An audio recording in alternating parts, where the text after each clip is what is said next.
To understand the gravitational lensing happening in space, we first need to understand the concept of mirage. This is V, and we are seeing some light from the sky that is coming to our eyes in this direction. So the light is coming from this direction, therefore we are assuming that sky is here. Similarly, if there is a bird here and the light from the bird enters our eyes from this direction, so we assume that the bird is there. So what matters is the direction from which light enters our eyes. Now, due to total internal reflection in summertime when the ground is very heated, then due to total internal reflection, some light from the sky bends near the earth and it enters our eyes our eye in this direction, right? So we assume that sky is in this direction. What do you mean by sky? We mean some blue color, right? And our brain tells to us that something which is on the blue color and on the ground, that is water. So we think that there is water on the ground because the light of the sky is coming from this direction, right? So what is happening in this photo? Light from the sky, it is coming bending like this and coming into our eyes in this direction. So we assume that there is sky or there is some blue color image here, right? So what matters is from which direction light enters our eyes. Now see the concept of gravitational lensing. So this is a small and very bright galaxy. This is a very big galaxy, very heavy galaxy, and this is us. We are seeing this small galaxy, but to our observatories, our telescope, this background small galaxy will not look small. The small galaxy will look very large. Why? Because the foreground galaxy is acting like a lens. It is magnifying the size of the background galaxy. How is that happening? The same concept of mirage. See, from this small galaxy, light should be going, let us say some light was going in this direction, right? But since this foreground galaxy is very heavy, light gets bended. So light will bend like this and enter the eyes of our telescope. Now since the light is coming from this direction, so we will assume that this background galaxy is here, is coming from this direction, right? Similarly, the light from this background galaxy will be going in this direction, but due to gravity of foreground galaxy, it will bend like this. So we will assume that the light is coming from this direction. So therefore the background galaxy will look much larger to us due to the heavy mass of the foreground galaxy, which is causing the light to bend. 22-degree halo. So what happens? This is sun, and sometimes around the sun you see one bright circle like this. Why does this happen? See, very high in the atmosphere there are cirrus clouds, and at very high height there is very cold, temperature is very low, which converts water into ice crystals. Now sun's rays are emanating in all the directions, right? Some rays would be that they would be going in this direction, so they will not enter our eyes. However, due to the presence of ice crystals, this straight going light is bended and it enters our eyes. Now since it is coming from this direction in our eyes, therefore we think that there is a bright object at this place. Similarly, the light which was supposed to pass away like this gets bended due to ice crystals, refracted due to ice crystals, and enters our eyes, and it is coming from this direction, so we think there is a bright object here. So like this there are many points, right? So many points will form like this, a circle around the sun. This is the reason for 22-degree halo. So you have to just remember what is 22-degree halo. It is a circle, bright circle, which forms around the sun. It is usually due to the cirrus clouds, that is the ice crystals which are refracting the sunlight. Some years you should know, that is given in your NCERT, that Big Bang occurred around 14 billion years ago. Sun was formed 5 billion years ago. Earth was formed 4.7 billion years ago. Moon was formed 4.4 billion years ago, and life began on Earth 3.8 billion years ago. What is galaxy? Galaxy is nothing but a group of billions of stars and some gas, dust and other things. So galaxies are in different shape. They could be spiral, they could be elliptical, or they may not have any proper shape, that is irregular. Our Milky Way is a spiral galaxy. Milky Way is also called as Akash Ganga. See, we live in Milky Way, but if in the night there is no light pollution and the atmosphere is extremely clean, then there is possibility that you can see Milky Way. So this photo is of Milky Way. Now the point is, if we are inside the Milky Way, then how can we see it in the sky? See, what is happening here is, Milky Way is a spiral galaxy. So when you see it from the side, you will see that there is a central bulge where billions of bright stars are there. And our sun, that is we, are at one of the corners or arms of the Milky Way. So Milky Way is very wide. Okay, it is 1 lakh light years wide. That is, see, light is the fastest thing in the universe. Now light will take 1 lakh years to go from one corner of Milky Way to another. So it is very wide galaxy. Our sun is at 28,000 light years from the center. So what we are seeing here in this photo is actually the bright center of the Milky Way galaxy. So we are in the Milky Way and we are also seeing it in the sky. What we are seeing is the center of the Milky Way. Whatever stars you are seeing in the sky in the night, all those stars are from our own galaxy. Okay, provided you are seeing it without any telescope. Which star is nearest to Earth? Sun. Sun is the star which is nearest to Earth. Which star is nearest to our Sun? That is Proxima Centauri. So Proxima Centauri is nearest star to Sun. It is 4 light years away. That is, light from our Sun takes 4 years to reach Proxima Centauri. However, we cannot see Proxima Centauri without telescope. Why? Because it is small in size. It is a red dwarf. What are globular clusters? So sometimes what happens is that many stars, billions of lakhs or billions of stars come together. They are generally very close to each other, right? So such a collection of many stars is called as globular cluster. Which galaxy is nearest to our Milky Way? Andromeda is a major galaxy nearest to us, and Canis Major Dwarf is a nearest satellite galaxy. So suppose this is a regular galaxy, that is our Milky Way. There will be some galaxies which are revolving around our Milky Way, some small galaxies. Such are called as satellite galaxies. So the satellite galaxy nearest to our Milky Way is Canis Major Dwarf. The major galaxy nearest to our, this is one major galaxy Milky Way, another major galaxy nearest to us is called as Andromeda. It is 25 lakh light years away from us. See the 2012 question. Universe is expanding, but what is the evidence? Evidence, first option is correct, detection of microwaves in space. See, what happened is, when Big Bang happened, then some microwaves were generated which still exist, which are still present throughout the universe. They are called as cosmic microwave background.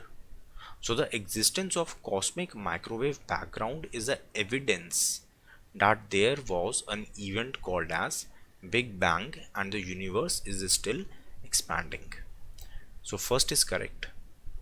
Second is observation of redshift phenomena in space. Redshift phenomena is due to Doppler effect. Suppose this is you and this is some object. You are able to see the object because the light from that object is coming to your eyes, right? Now suppose this object starts moving in the opposite direction away from you. the object is moving away from you. So whatever light was coming from it, okay, like this, whatever the light waves were coming, they will get stretched out. That is, instead of like this, the waves will be like this, they will be stretched. That is, their wavelength will increase, right? And out of whatever the light frequencies that we can see, the visible light that we can see, of that, the when the wavelength is higher, it is of the red color. So here the wavelength is increasing, therefore we are seeing that it is a red shift phenomena. Whenever any object is moving away from you, then the wavelength that it is emitting will be stretched out. When the stretched out or longer wavelength enter our eye, then we call it as red shift phenomena. Similarly, if that object is coming near to you, in that case the wavelength will be compressed. So shorter wavelength shows blue shift, right? So redshift phenomena. So what happened is, scientists observed that the galaxies, the other galaxies, okay, they are showing a redshift phenomena. If other galaxies are showing redshift phenomena, that means they are moving away from us, right?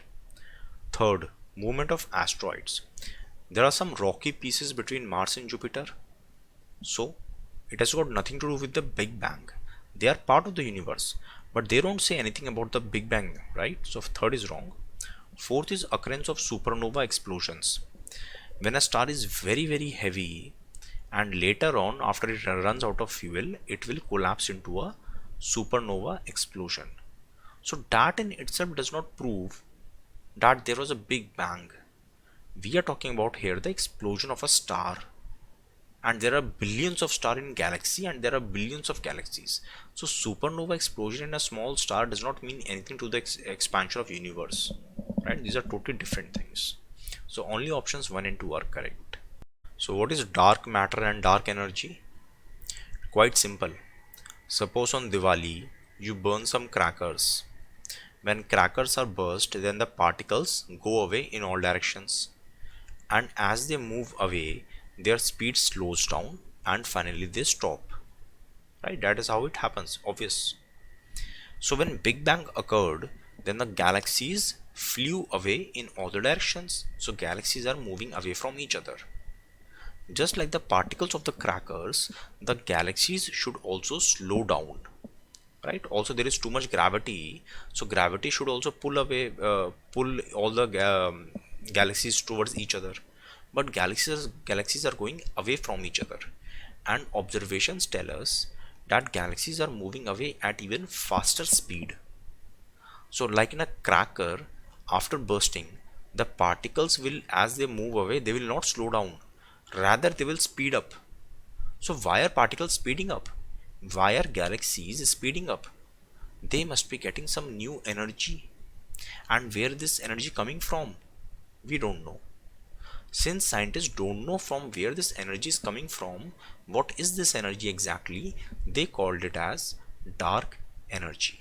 So 68% of universe is made up of dark energy. It is responsible for accelerated expansion of our universe. So what is dark matter? See, in a galaxy also, in the galaxies also, there are billions of stars, right? So what is the reason why all these stars are near to each other? Universe is very big. In the universe there are billions of galaxies, but galaxies are not small. Galaxies are very big. Our Milky Way is 1 lakh light years big. In this Milky Way there are billions of stars. What is holding these stars together? Why are they so close to each other in this Milky Way and other galaxies? So think of stars like the gems of this cake. Stars are the gems, and this cake is a galaxy. In this galaxy, the stars are bound together because there is this cream, there is this chocolate cream which is binding them together, but we cannot see it. So dark matter is like this dark chocolate. It is responsible for holding together the galaxies. Why is it dark? Why are we calling it dark? Because you cannot see it. See, normally what happens is we are able to see things because light is reflected from them. Here is a tube light and here are you. You are able to see the cake because the tube light is lit. The light from the tube light falls on the cake and it gets reflected into your eyes. So therefore you are able to see the cake. But you are not able to see the dark matter because dark matter does not interact with visible light. Okay, dark matter does not interact, it does not absorb, reflect or emit any electromagnetic waves. We know it exists because of its gravity, and the mathematics have told us that yes, there is something called as dark matter. So dark matter is not the star or planet, it is not the normal matter that we see, it is not antimatter also, it is not black hole. Don't think that black holes are dark, so dark matter is black hole. No, these are entirely different things. So what is antimatter? Antimatter is made of antiparticles. That is, there is something called as proton. So the antimatter or antiparticle of proton will be antiproton. The only difference is that proton is positively charged, antiproton will be negatively charged. Otherwise it will have same properties. So electron is negatively charged and anti-electron or positron is positively charged. It will have same mass as electron but the charge will be different. So every basic particle like proton, electron will have an anti-particle. So by this logic, if this is our universe and this is the matter, normal matter, then same quantity there should be antimatter. There should be 50-50. But actually scientists have seen that matter, most of our universe is made of matter and only very less amount of universe is antimatter. So why is this so? We don't know. We don't know why this is happening. Ideally they should be in equal quantity. Matter and antimatter should be in equal quantity, but they are not in equal quantity. Antimatter is very less. So therefore this, we call this phenomena as baryon asymmetry, because whatever matter we see is made of baryons. So there should be a symmetry but there is asymmetry. We call it as baryon asymmetry. What is anti-hydrogen? See, hydrogen is proton and electron. So anti-hydrogen will be, instead of proton there will be antiproton, and instead of electron there will be anti-electron. That will be called as anti-hydrogen. So how is antimatter made? Some antimatter was made at the Big Bang time, some are made by the cosmic rays, some are made by the radioactive decay. Also in particle accelerator that we will study later, in particle accelerator, suppose two protons are speeded up. They are speeded up to the almost to the speed of light, and then they will be made to collide, right? So from those collisions also small amount of antimatter is created. When matter and antimatter come into contact, they annihilate each other and a flash of energy is released. Now as I said that in the universe there should be equal quantity of matter and antimatter, but practically most of the universe is matter and there is very less antimatter. Now in this antimatter also, since it is very less, but an exceptional case has been seen. It has been seen that positrons of energy level between 10 to 300 giga electron volt, they are in much more abundance than it should be. So why are they more abundant? We don't know. That phenomena is called as positron excess, right? And Press Information Bureau had this article on the positron excess because some Indian scientists have given a theory for the reason why there is positron excess, and they have said that there are some cosmic rays in the space, they interact with the matter which produces more positrons. This is not required, just understand what is the meaning of positron excess. See the 2012 question. Some scientists have created antimatter. What are the implications? So implications, almost always all the options are correct. However, you should also use your common sense. See, antimatter, right? Antimatter, matter, the dark matter, these are very hi-fi things. These are under study of theoretical physics, right? Here we don't even know that why is there so much less antimatter, right? So we are not familiar with these, scientists not familiar with these things, right? They are still studying these things. First option says that antimatter will help us in oil exploration. How? We don't even know what exactly antimatter is, and we are talking about oil exploration, such a specific application, and that too cheaper. How is it possible? Usually new technologies make things expensive, right? And we don't even know what is antimatter, and here we are telling that it will make oil exploration cheaper. No. So first is definitely wrong. Second and third are related to stars, galaxies, evolution of universe. Yes, that is exactly what antimatter and dark matter like things talk about. So definitely one is wrong and two or three are correct. ISRO is establishing a new rocket launch pad at Kolakshetrapatnam in Tamil Nadu. It already has Shri Harikota launch station. So generally the launch pads are on the east coast and they are generally near to the equator. What is the reason? See, reason is quite simple. Suppose this is our earth and this is sun. Sun rises from east and goes to west. Why? Because earth moves from west to east. Sun moves from east to west because earth moves from west to east. Suppose you are standing here and earth is moving in this direction. Since you are going in this direction, it will seem to you that the sun is coming towards you, that is, it is coming from east to west, right? That is one thing. Now what happens is, when you need to launch geostationary satellites, that is, satellites will be which will go in this direction around the earth, right? So you need the horizontal speed also, so that the satellite will go on in this direction. You need speed some, right? However, if you are launching a polar satellite, then you don't need this horizontal speed, right? So what happens is, earth is a sphere and it is moving at a constant angular speed, but the distance a person who is standing on equator has to cover within 24 hours is more as compared to the distance that another person near the pole has to cover. In 24 hours, both of them are to cover one circle around the earth, right? But the person near the equator has to cover more distance, so his speed is more. So angular speed of earth is same everywhere, but the horizontal speed is different. Horizontal speed is highest at the equator.